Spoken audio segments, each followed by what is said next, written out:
Talvez você diga, bem, esse texto já é conhecido, esse livro também. É a história do peixe, do grande peixe.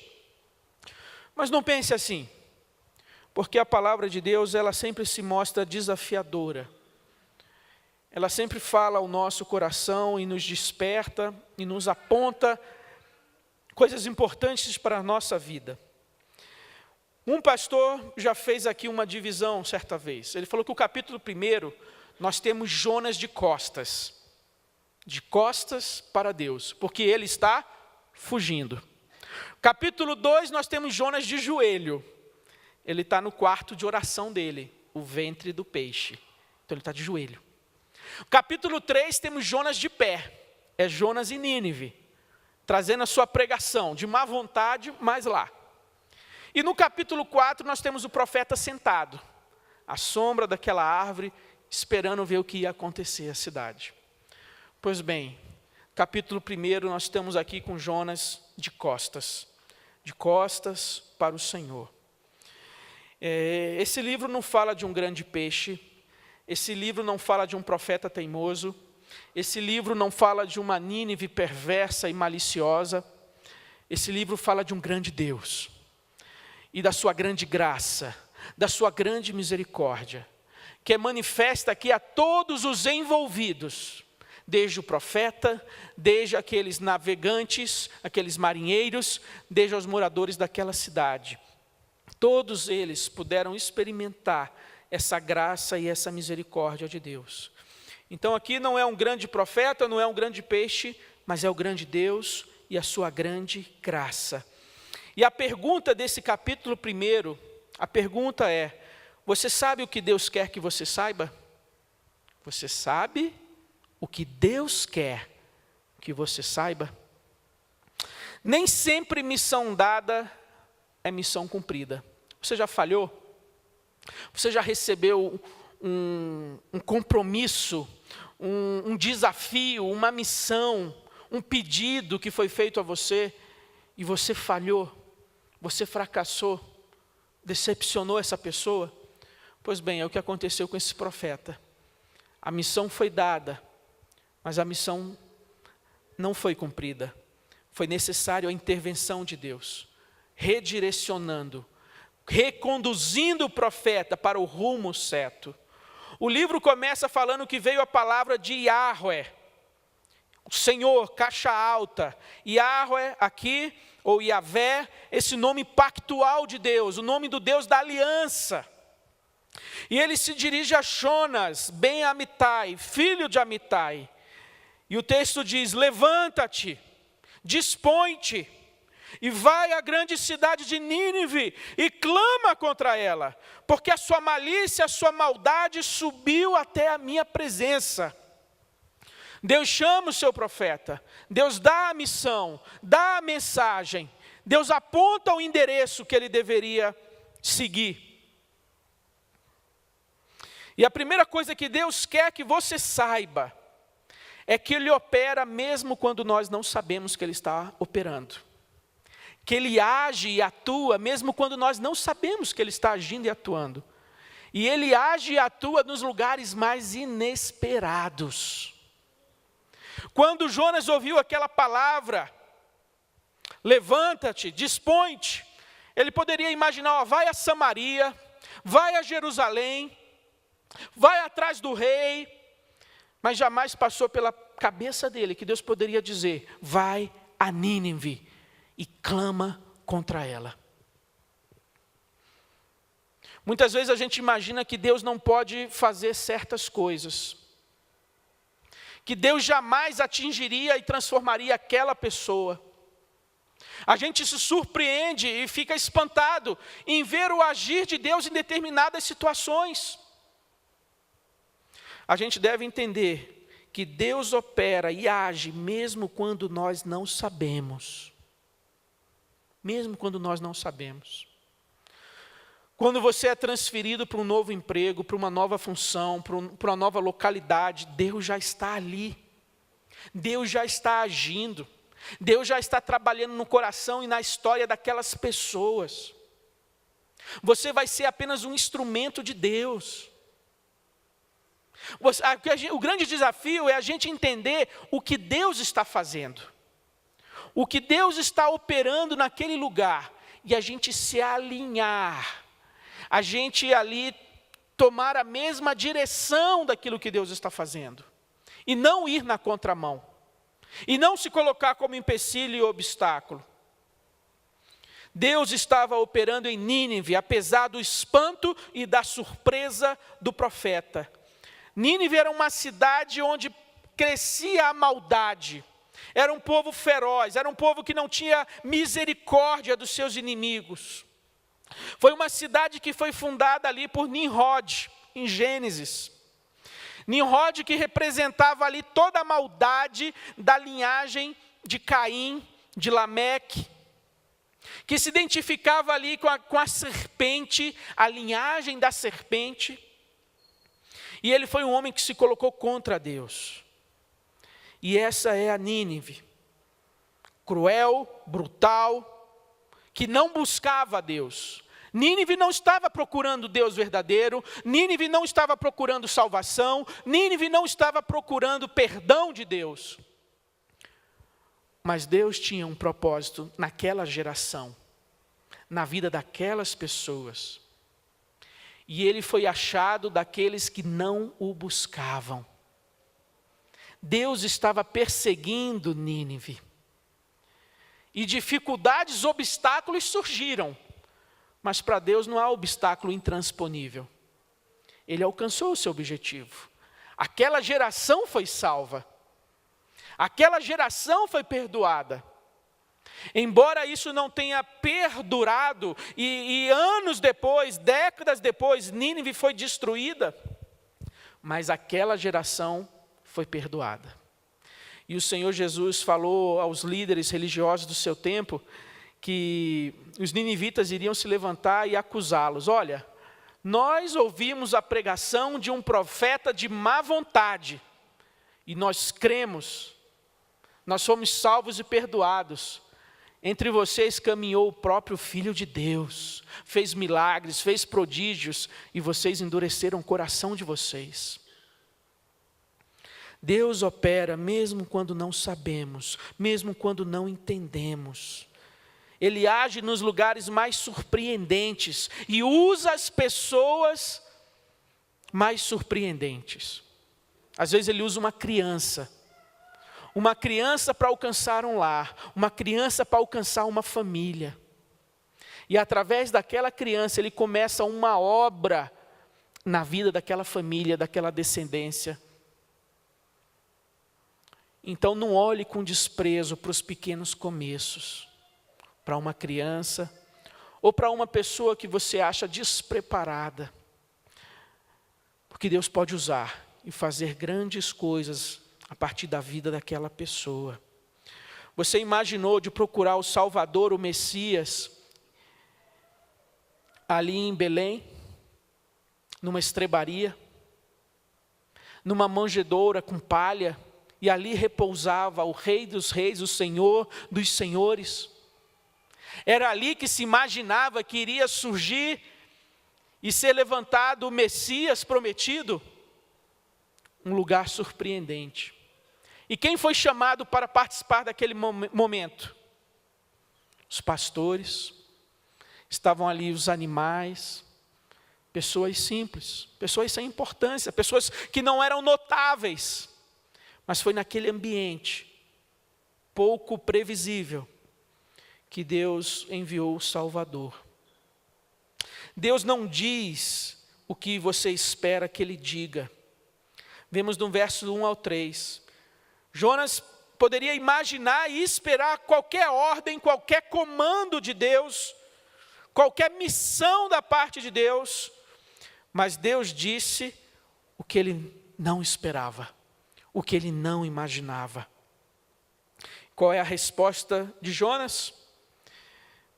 Ele se levanta, ele se dispõe, mas para fugir da presença de Deus. Jonas conhecia o Salmo 139. Ele sabia que aquilo era uma loucura, que aquilo era impossível, que não existe esse lugar. Tentar fugir de Deus é você tentar fugir do ar. Em Deus vivemos, nele nos movemos. Não tem como fugir. Você vai ver no capítulo 2, quando Jonas está no ventre do peixe, ele começa a orar, ele recita os salmos. Ele conhece os salmos. E a sua loucura foi tão grande que até os marinheiros falaram: que é isso que fizeste? Você serve ao Senhor, que fez o céu e o mar, e você tenta fugir dele. O que é isso que você fez? Até o ímpio o chama de louco, de insensato. Mas isso por causa do endurecimento do coração humano, da rebeldia do coração humano, que tenta reformar os planos de Deus, corrigir os planos de Deus, tentar dar coerência aos planos de Deus e fazer do seu modo, da sua maneira. Nenhuma obediência passada justifica a sua desobediência no dia de hoje. Ele era um homem de Deus, ele era um profeta de Deus, ele havia sido usado por Deus em outras circunstâncias, em outros momentos. Mas a obediência e a experiência do passado, a intimidade com Deus no passado, não justifica a desobediência no dia de hoje. E todos nós estamos numa condição onde podemos cair, onde podemos falhar, onde podemos fracassar. Jonas quis fugir da presença de Deus, Jonas quis fugir do meio do povo de Deus. Ele foi para outra terra, um local onde Deus não era conhecido e cultuado. Você já viu que quando a gente está flertando com o pecado, a gente começa a sumir do convívio do povo de Deus? A gente começa a estar ausente, porque assim é mais fácil a gente cauterizar a nossa consciência. É complicado a gente estar vivendo numa vida de pecado e a gente está ouvindo a palavra, a gente está recebendo o sacramento, a gente está participando da ceia. Aquilo gera um incômodo, aquilo gera um conflito. A tendência natural é nós nos afastarmos do povo de Deus. Porque ou essa palavra nos afasta do pecado, ou o pecado vai nos afastar dessa palavra e do povo de Deus. Foi o que Jonas fez. Ele foi para um lugar onde ele não ia mais precisar cultuar a Deus, ir ao templo, oferecer sacrifícios, e estar junto com o povo de Deus. Deus não diz o que você espera que Ele diga. Mas sabe outra coisa que Deus quer que você saiba? Versos 4 a 7. Deus quer que você saiba que Ele reina, e que é a vontade dEle que prevalece. É o plano dele que é realizado. Apesar da nossa teimosia, apesar da nossa rebeldia, apesar de nós queremos fazer do nosso jeito, do nosso modo, mas Deus reina sobre os ventos, sobre os mares, sobre as criaturas do oceano. Deus dá a sua ordem e ela é executada. Até o inimigo, quando vem colocar um espinho na carne de Paulo, para trazer ali sofrimento, desânimo, tristeza. Mas debaixo do propósito de Deus, Deus queria produzir em Paulo humildade, dependência. Que para que ele não se ensoberbecesse por causa das revelações que teve. E assim o diabo, sem saber, está sendo ali um instrumento para a santidade de Paulo, para a edificação de Paulo. Deus reina sobre tudo e sobre todos. A nossa vida está guardada nas mãos de Deus. A nossa família, a nossa igreja está nas mãos de Deus. Nós devemos entender isso. E nós devemos confiar no agir de Deus, mesmo quando nós não entendemos. Porque nós não temos a cena completa. O quadro completo. Deus ainda está realizando o seu propósito na história. E a gente precisa de algum tempo para poder entender e compreender o que Deus queria fazer na nossa vida e na vida da sua igreja. Mas o que nos conforta, o que nos encoraja, é nós compreendermos, entendermos que Deus reina sobre todas as coisas, que nada foge ao seu controle. Deus envia assim uma grande tempestade. No convés, desespero, aflição, agonia. Enquanto isso, nas partes inferiores daquele barco, indiferença, insensibilidade, dureza de coração. E o profeta dormia profundamente, sem se dar conta do que acontecia à sua volta, indiferente e insensível. Meus irmãos, a igreja corre o risco muitas vezes de estar dormindo. A igreja corre muitas vezes o risco de estar confortável, dormindo e descansando, enquanto o mundo está se destruindo. Enquanto as famílias estão sendo destruídas. Enquanto as pessoas estão aí angustiadas, necessitadas e carentes de uma palavra de ânimo, de encorajamento, de um testemunho, de um apoio, de um abraço, de um testemunho fiel.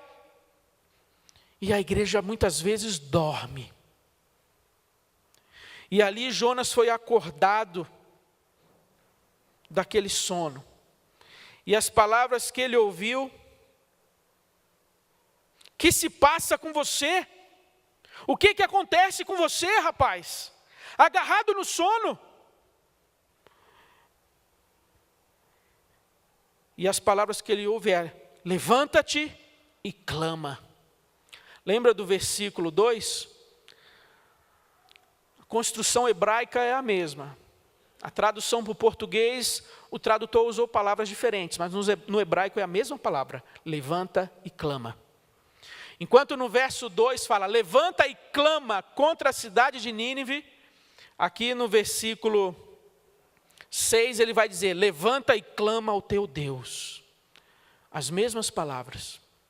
Dispõe-te, levanta, clama a Deus.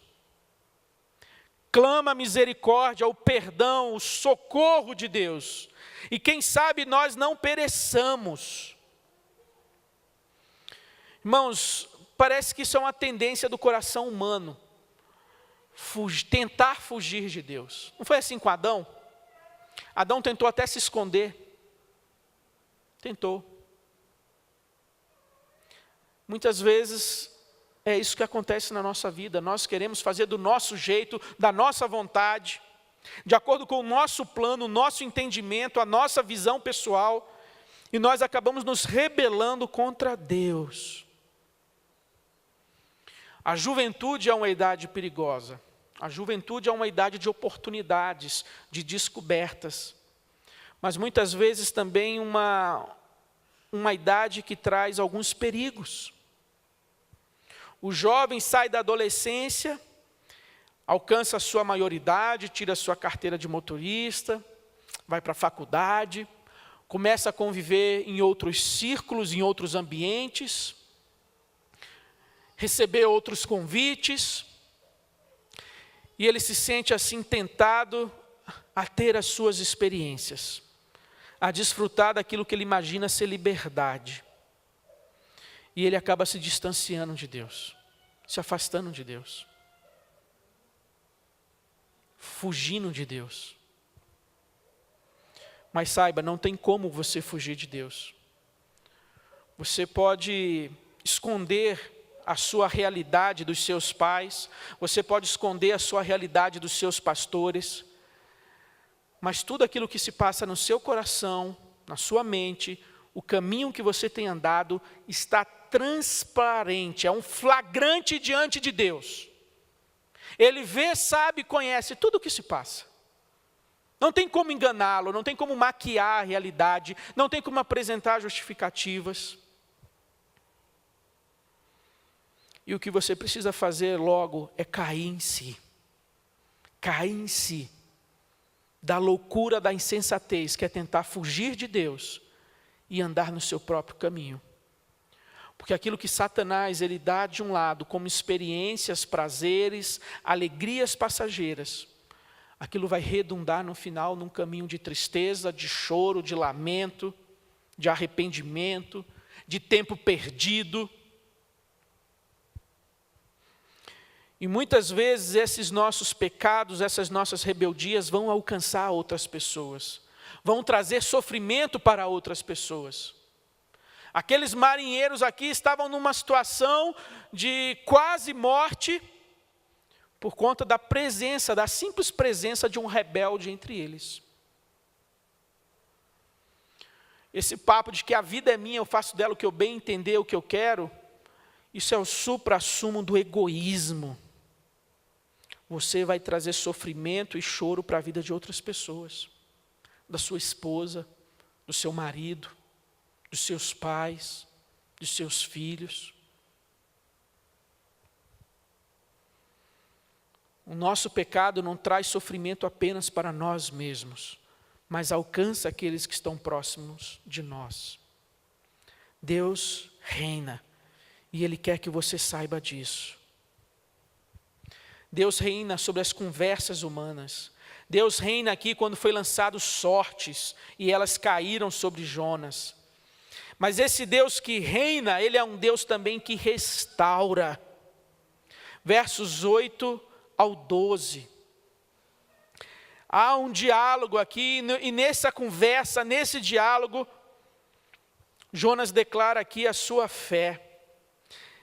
Ele diz: sou hebreu e temo ao Senhor, o Deus do céu que fez o mar e a terra.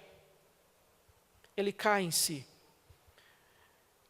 Ele lembra quem ele é, de onde ele veio, a que Deus ele serve, ao Deus verdadeiro.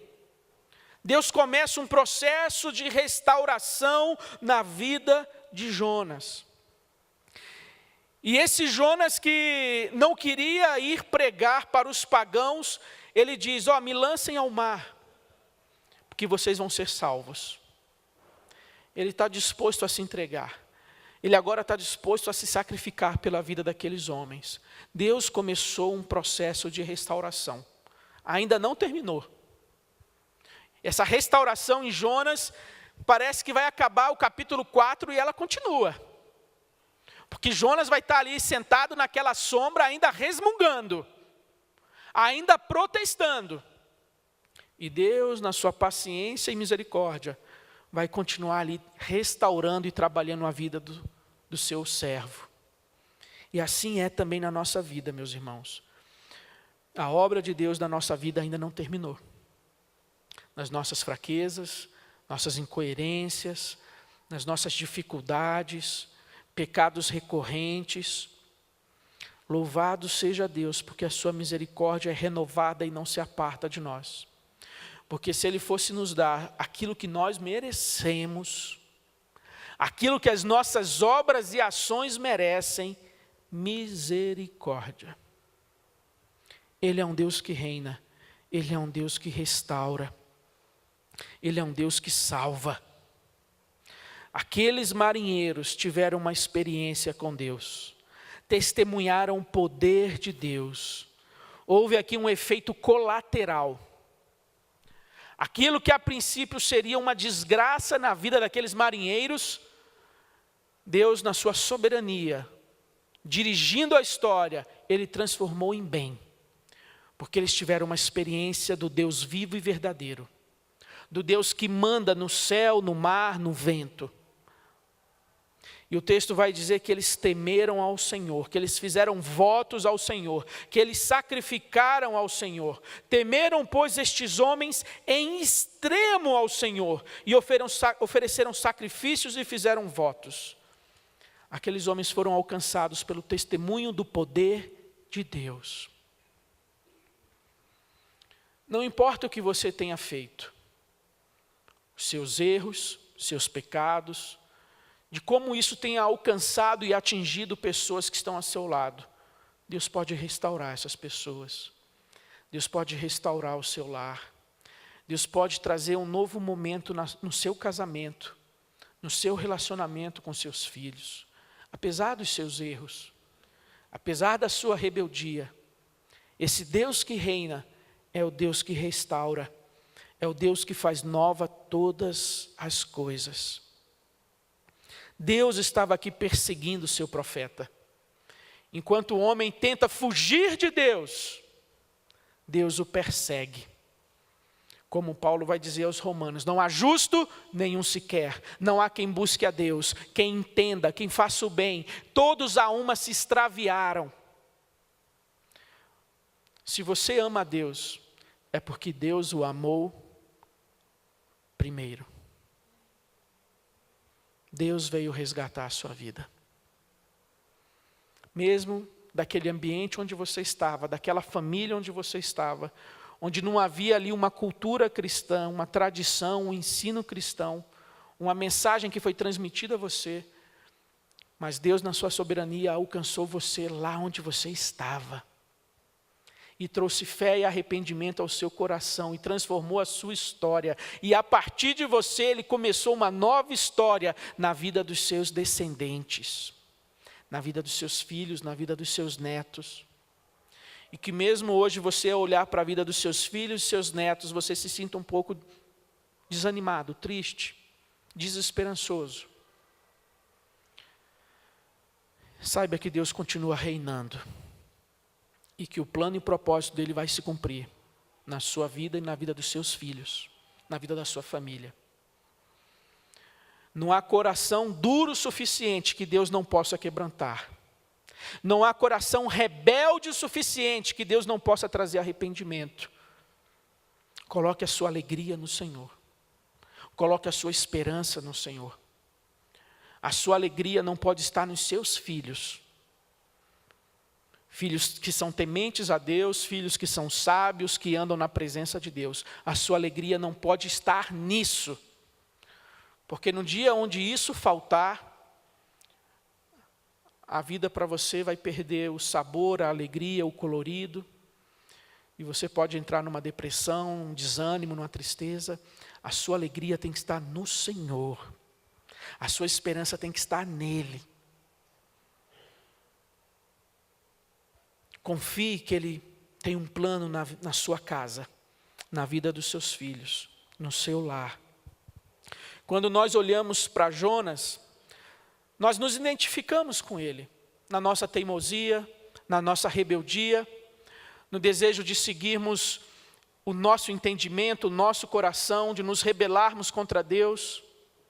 Nós muitas vezes somos insensatos como Jonas. Ao mesmo tempo que muitas vezes nós somos como Nínive. Na verdade, nós nascemos mais perto de Nínive do que perto de Jerusalém. Nós não nascemos na aliança. Nós nascemos foi nos nossos pecados, afastados de Deus. Então, assim como nós nos identificamos com Jonas, nós também nos identificamos com Nínive. Porque Deus nos achou quando nós não o procurávamos, quando nós não o buscávamos, quando nós estávamos envolvidos com os nossos pecados, com a dureza do nosso coração, em realizar os nossos sonhos, os nossos projetos pessoais, nós não procurávamos a Deus, e Ele foi lá e nos alcançou, nos resgatou. Aqueles marinheiros foram salvos, porque uma vida foi ali disposta a sacrificar. Jonas se dispôs a sacrificar. E a nossa salvação, meus irmãos, foi porque Jesus se sacrificou por nós. Foi porque Ele se lançou nas profundezas da ira de Deus, que Ele tomou sobre si a maldição que estava sobre nós. Aquele Jonas que não achou os ninivitas dignos e merecedores do perdão, Jesus olhou para nós e Ele nos olhou com olhos de misericórdia e compaixão. E Ele se entregou por nós. Enquanto Nínive quis fugir da missão, o Senhor Jesus disse: seja feita a tua vontade. Eu vou beber completamente o cálice que meu Pai me deu. E assim o Senhor Jesus, que é o profeta perfeito, se entregou por cada um de nós, ninivitas, que não buscavam a Deus, que estavam na maldade, na malícia do seu pecado, do seu coração. E o Senhor Jesus se fez homem, se fez carne e habitou entre nós, o Emanuel, Deus conosco. E os discípulos falaram: vimos a sua glória, glória como do unigênito do Pai. E o Senhor Jesus veio buscar e salvar o que se havia perdido. E hoje nós somos chamados para testemunharmos desse amor e dessa salvação. Nós somos chamados para viver na presença de Deus, em obediência a Ele. Então, você sabe o que Deus quer que você saiba? Você sabe o que Deus quer que você saiba? Ele quer que você saiba que Ele reina, que Ele restaura, que Ele salva, que a vontade dEle prevalece e ninguém pode frustrar os seus planos. O Senhor Jesus, ao contrário de Jonas, foi obediente, se entregou e veio nos salvar e nos resgatar. E por isso hoje nós podemos louvar, cantar. Por isso hoje há esperança para nós, há esperança para os nossos filhos. Porque a luz de Cristo brilhou nos nossos corações e nas nossas vidas. Se você tem vivido um momento de endurecimento, de insensatez, onde você tem andado segundo o seu coração e os seus pensamentos, onde você tem desejado fazer as coisas do seu modo e do seu jeito, que no dia de hoje você possa se arrepender. Que você não fique mais de costas para o Senhor, mas que você possa se quebrantar diante dEle, se prostrar diante dEle. Que você possa dizer: eu temo o Senhor, o Deus do céu, que fez o mar e a terra. Que você realmente possa temer ao Senhor de verdade na sua vida. Que isso possa ser um testemunho visível para aqueles que estão ao seu lado. E que você possa ser bênção na vida dessas pessoas. Que Deus assim abençoe a nossa vida, a nossa família, a nossa igreja.